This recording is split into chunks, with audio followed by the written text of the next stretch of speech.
Hey guys, welcome to my YouTube channel where I make videos all about pottery. In this video here, I'm going to be showing you my process on making a larger vase.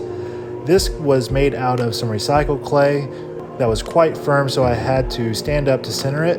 And once I center it, I start going in with both hands, making a V shape and pressing down. Once I'm at my desired base, I start to take the pot out. And as you can see here, I'm pulling towards myself. And then once I'm at my desired width, I go ahead and I start closing the pot in with the palms of my hands.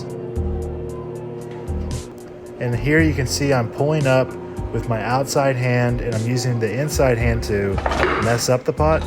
Starting over now, I am going back in with my outside hand and inside hand, straightening it out. It's okay if you mess up. You can usually just slap it back on and be firm with it and fix it. On this pull, we're getting a lot more height, so I'm taking my time, going up, and as you can see, it's getting a little shaky at the top. Just stay smooth, and it should straighten out. You don't want to stop in the middle of a pull. On this last pull here, you can really see the height taking place, and it's still a little shaky at the top, but watch how it smooths out. It should smooth out if you are staying steady. As you can see at the rim, I'm keeping a good fair amount of thickness so that when I manipulate the pot, I still have room to work at the top, because this is going to be a bellied vase and you're going to need to leave room for whenever you stretch the pot out. I go ahead and I trim up the bottom to get it ready, and then I take out the belly. And this is more so using the inside hand to adjust. Don't get too scared at the rim wobbling a bit, because it's going to happen because you're really adjusting this. Here I'm using a long metal rib to adjust the sidewall, and this usually takes a few passes, so take your time.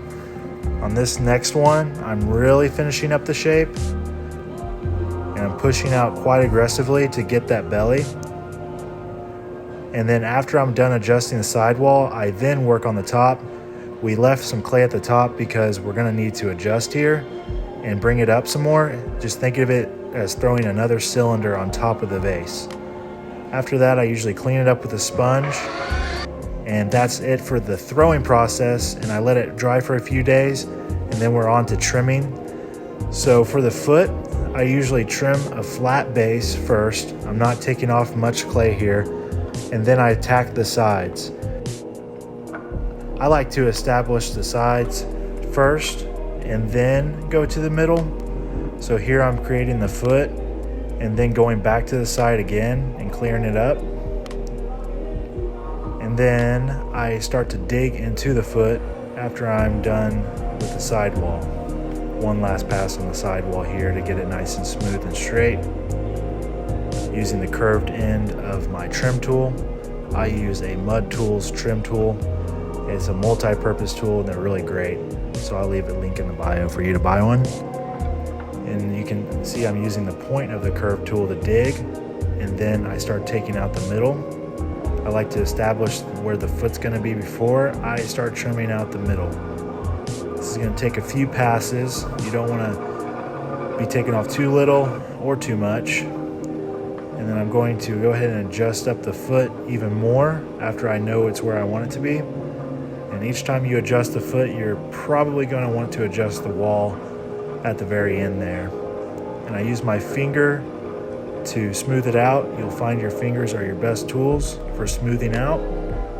And I'm using the end of my edge to put a little design in, a little artistic freedom here on how you want to finish them up, but I like to do this little loose spiral. And that really is about it as far as the sidewall goes. And again, I'm using my finger to smooth out even more at the very end just to make sure. And here I'm applying my stamp. I'll leave a link in the bio where I get my stamps from. And that's about it, folks. Well, let me know in the comments what you think of this bad boy. If you have any questions on the process, I'll be sure to answer you in the comments. This was a fun little build. Just don't rush the process. It's going to take you a few tries to get pots these big. And we'll see you in the next one.